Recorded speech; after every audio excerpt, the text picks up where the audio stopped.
News 18 Bangla স্বাগত। প্রিয়াঙ্কা রয়েছি আপনাদের সঙ্গে। 1 মিনিটের নিখুঁত অপারেশন, সামনে বাধা থাকায় আটকায় চন্দ্রনাথ রথের গাড়ি। দেখাবো আপনাদের সেই সিসি ক্যামেরার ফুটেজ। 1 মিনিটের নিখুঁত অপারেশন, সামনে বাধা থাকায় আটকায় চন্দ্রনাথের গাড়ি, অর্থাৎ চন্দ্রনাথ রথের গাড়ি দাঁড়িয়ে যায় সামনে কোনো বাধা থাকার কারণে। সম্ভবত চন্দ্রনাথের গাড়ির পিছনে ছিল আততায়ীরা। সিসি ক্যামেরা ফুটেজ দেখাচ্ছি আপনাদের, ভালো করে দেখুন। গাড়ি এগোচ্ছে, কিন্তু সেই যে গাড়িটায় চন্দ্রনাথ রথ ছিল সেই গাড়ি সম্ভবত বাধা থাকায় আটকে যায় এবং তার সেই গাড়ির পিছনে কিন্তু আততায়ীরা, সম্ভবত গাড়ির পিছনে ছিল আততায়ীরা। গাড়ি আটকানোর পর পয়েন্ট ব্ল্যাঙ্ক রেঞ্জ থেকে পরপর এলোপাথারি গুলি এবং 1 মিনিটের নিখুঁত অপারেশন। জানিয়ে রাখবো আপনাদের 30 সেকেন্ডের মধ্যে 10 রাউন্ড গুলি চালানো হয়। সিসি ক্যামেরার ফুটেজ প্রকাশ্যে, ফায়ারিং এর মুহূর্ত। জিয়াউল রয়েছে আমার সঙ্গে। জিয়াউল, 1 মিনিটের মধ্যে নিখুঁত অপারেশন, 30 সেকেন্ডের মধ্যে এলো পাথারি গুলি। একেবারে শার্প শুটার এই কাজ করেছে, স্পষ্ট সিসি ক্যামেরার ফুটেজে। একদম দেখো, অর্থাৎ টাইম লাইন, অর্থাৎ 10টা 6 থেকে 10টা 9, অর্থাৎ এই যে 3 মিনিট, এটা কিন্তু নিখুঁত অপারেশন। অর্থাৎ যারা আততায়ী সেখানে আগে থেকে উপস্থিত ছিলেন এবং যে অর্থাৎ যেখানে অর্থাৎ অত্যাচারকের গাড়ি অর্থাৎ যখন ঢুকছিল সেই সময় কিন্তু সামনের থেকে কিছুটা বাধা পায়। অর্থাৎ এই বাধা পাওয়াটাই পরপর সেখানে কিন্তু গুলির বৃষ্টি হয়। অর্থাৎ প্রায় তাকে লক্ষ্য করে এখনো পর্যন্ত 12 থেকে 16 রাউন্ড গুলি চালানো হয় এবং সেই গুলি চালানোর মুহূর্তে ছবি কিন্তু নিউজ 18 বাংলা অথবা সিসিটিভি ফুটেজে স্পষ্ট যে তাকে লক্ষ্য করে এলো পাতারি গুলি চালাচ্ছে এবং সামনে পিছন থেকে নয়, গাড়ির একেবারে 2 জানালা, অর্থাৎ একদিকে যেখানে আসন অর্থাৎ চালকের আসন ছিল এবং তার উল্টো সাইডে যেখানে এই চন্দ্রনাথ রথ যেখানে বসেছিলেন অর্থাৎ পাশের আসনে, সেই 2 দিক থেকে কিন্তু এলো পাতারি গুলি চালা হয় এবং তার মৃত্যু নিশ্চিত করা হয়। তাকে লক্ষ্য করে মূলত 6 থেকে 7 রাউন্ড গুলি চালানো হয়। তার বুক পকেটে আইফোন থাকায় বুক পকেটে একটি গুলি আটকে যায়, বাকি তার শরীরে 5টি গুলি লাগে। ফলে তিনি তার মৃত্যু নিশ্চিত হওয়ার পরে কিন্তু আততায়ীরা বাইকে করে সেখান থেকে চম্পট দেয় অর্থাৎ একেবারে মধ্যমগ্রাম চৌমাথার দিকে। ফলে একেবারে নিশ্চিত তারা কিন্তু নিখুঁত অপারেশন, অর্থাৎ একেবারে শর্ট টাইম লাইন, অর্থাৎ একেবারে 10টা 6 থেকে 10টা 9 এই টাইমের মধ্যে তারা অপারেশন করেছেন এবং সেখান থেকে নিখুঁত অপারেশন করে কিন্তু সেখান থেকে তারা চম্পট দেয়। কিন্তু এই যে টাইমে অর্থাৎ তিনি এই চন্দ্রনাথ জিয়াউল একটা বিষয় একবারে স্পষ্ট হতে চাইবো। সিসি ক্যামেরা ফুটেজে দেখা যাচ্ছে চন্দ্রনাথের গাড়ি এগোচ্ছে, বাধা থাকার কারণে আটকে যায় এবং 2টো বাইক তার পিছনে, এবং এই 30 সেকেন্ডের মধ্যে যে 10 রাউন্ড গুলি চালানোর পরই একটি বাইক আবার ঘুরে আসছে ওই পথ দিয়ে। আরো একটা বাইক ছিল, ওই বাইকটা কোথায় গেল? একদম দেখো, অর্থাৎ এই যে আততায়ীরা এখানে কিন্তু একাধিক সংখ্যা ছিল। অর্থাৎ একদিকে যে গাড়িটি করে তারা এসেছিলেন সেই গাড়িতে বেশ কয়েকজন দুষ্কৃতী ছিল এবং বাইকে করে সেখানে আগে থেকেই সেখানে বেশ কয়েকজন দুষ্কৃতী ছিল এবং পরবর্তীকালে যখন একেবারে দোহারিয়া থেকে যে গাড়িটি 700 মিটার তার বাড়ির দূরত্ব, সেই রাস্তা দিয়ে যখন তার গাড়ি ঢোকে সেই পিছনেও কিন্তু 2টো বাইক ছিল।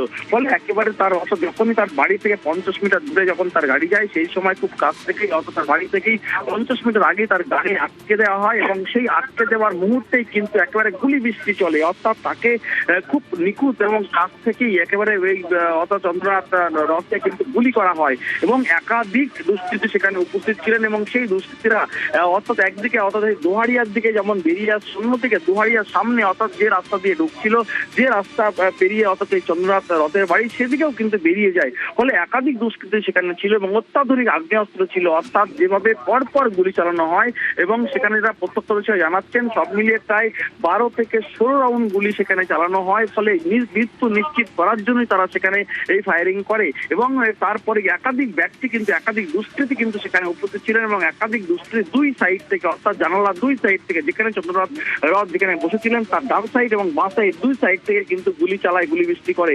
একদিকে যেমন তার গায়ে 6টা গুলি লাগে, অন্যদিকে তার চালক এবং যে পিছনে আরেকজন যে সঙ্গী ছিল মাঝ সিটে, সেই মাঝ সিটে তাকেও কিন্তু তারও গুলি লাগে, তাকে আশঙ্কাজনক থাকা অবস্থায় হাসপাতাল, পরবর্তীকালে কলকাতা রেফার করা হয়েছে।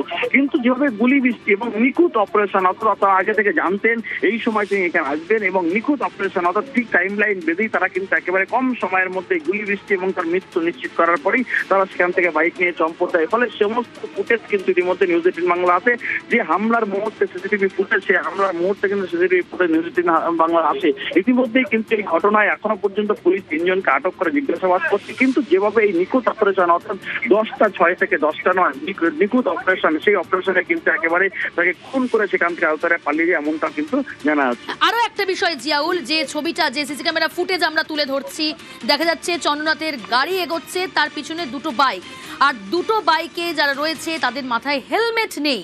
কিন্তু তৎক্ষণাৎ এই যে 30 সেকেন্ডের যে 10 রাউন্ড গুলি চললো, তারপর সেই অপারেশন চালানোর পর যখন একটি বাইক দেখছি এগিয়ে আসছে, সেই বাইকে কতজন ছিল কি দেখা যাচ্ছে? এবং একই সঙ্গে জানতে চাইবো আরো একটি বাইক, সম্ভবত তুমি যেমনটা বললে যে কোনো গলি দিয়ে পালিয়ে গিয়েছে দুষ্কৃতীরা, সেই বাইকে কতজন ছিল কি জানতে পারছো এখনো পর্যন্ত? পুলিশ কোন কোন বিষয়গুলো ওই জায়গার খতিয়ে দেখছে?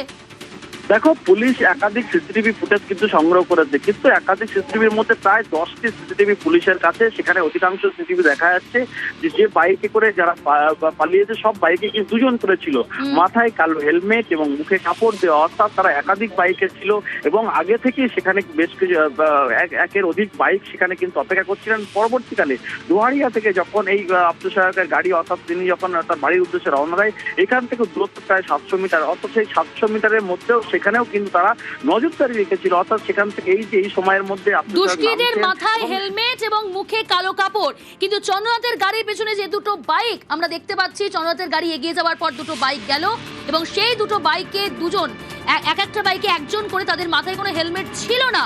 কিন্তু যে বাইক ফিরে এলো 30 সেকেন্ড অপারেশন করে, সেখানে কিন্তু দুষ্কৃতীদের মাথায় হেলমেট এবং মুখে কালো কাপড়, তাই তো জিয়াউল?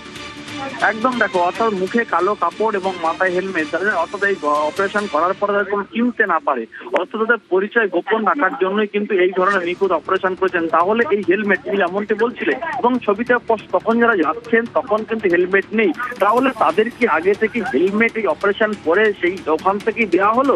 ফলে গাড়িতে কি হেলমেট রাখা হয়েছিল? সেই প্রশ্ন কিন্তু ইতিমধ্যে ঘুরপাক খাচ্ছে। তার কারণ যেভাবে নিখুঁত অপারেশন এবং এই ঠিক একদম 6টা 10টা 6 থেকে 10টা নয়, যে 3 মিনিটের নিখুঁত অপারেশন এবং পরপর সেখান থেকে গুলির আওয়াজ, প্রায় এখনো পর্যন্ত প্রত্যক্ষদর্শী জানাচ্ছেন 12 থেকে 16 রাউন্ড গুলি সেখানে চালানো হয়েছে এবং নিখুঁত, অর্থাৎ সেখানে তাকেই উদ্দেশ্য করে গুলি চালানো হয়েছে এবং তার শরীরে 6টি গুলি লাগে। একটি মোবাইল আইফোনে কিন্তু পকেটে থাকার জন্য সেই পকেটে কিন্তু আটকে যায়, বাকি শরীরে কিন্তু 5টি গুলি লাগে। ফলে তার মৃত্যু নিশ্চিত হওয়ার পরে কিন্তু সেখান থেকে তার রাস্তায় বেরিয়ে যায় এবং হেলমেট পরে মাথায় কালো কাপড় দিয়ে সেখান থেকে বেরিয়ে শুধুমাত্র দোহারিয়ার দিকে এসে বেরিয়ে যাননি, তারা আরো রাস্তা ধরেছেন। ফলে অর্থাৎ এই এলাকায় তারা কিন্তু আগে থেকেই তাদের চেনা ছিল এবং যে সমস্ত অলিগলি রয়েছে সেগুলো তারা খুব এই সিসি ক্যামেরা ফুটেজ দেখে এটা একটু নিশ্চিত হতে চাইবো যে একটা গ্যাং কাজ করেছে দুষ্কৃতীদের। সেই গ্যাংটা অনেকক্ষণ ধরে এই চন্দ্রনাথ রথের গতিবিধির ওপর নজর রেখেছিল, কারণ যারা ওখানে বেশ কয়েকটি গাড়ি মানে বাইক দেখা যাচ্ছে, বাইকের আনাগোনা হতে পারে সেটা অন্য কোনো কারণ, কিন্তু এই বাইকগুলো যারা রয়েছেন তারা কারা, সমস্ত বিষয় খতিয়ে দেখছে পুলিশ, তদন্ত শুরু হয়েছে। কিন্তু এই গ্যাংটা যে চন্দ্রনাথ রথের গতিবিধির ওপর নজর রাখছিল অনেকক্ষণ ধরে, তা স্পষ্ট। একদম, দেখো, গতিবিধি অর্থাৎ 10টা 6 যে তিনি একদম এই টাইমে এই জায়গায় আসবেন, তার আগে থেকে যখন এয়ারপোর্ট থেকে যখন গাড়িটি এই দোহারিয়া বা দোলতলার দিকে আসছিল, সেই সময় কিন্তু লোকেট করা হয়েছিল এই যে গাড়িটি এখানে যাচ্ছে। কিন্তু পরপর অর্থাৎ যখন দোহারিয়া থেকে যখন এই গাড়িটি 700 মিটার দূরে তার বাড়ি, দোহারিয়ায় যখন ঢুকে যায় গলি রাস্তার মধ্যে, সেই দোহারিয়া রাস্তার পিছন ঠিক রাস্তা যশোর রোড থেকে কিন্তু সেই গাড়ির পিছনে আরো দুটো বাইক কিন্তু তারা পিছনে ছিল।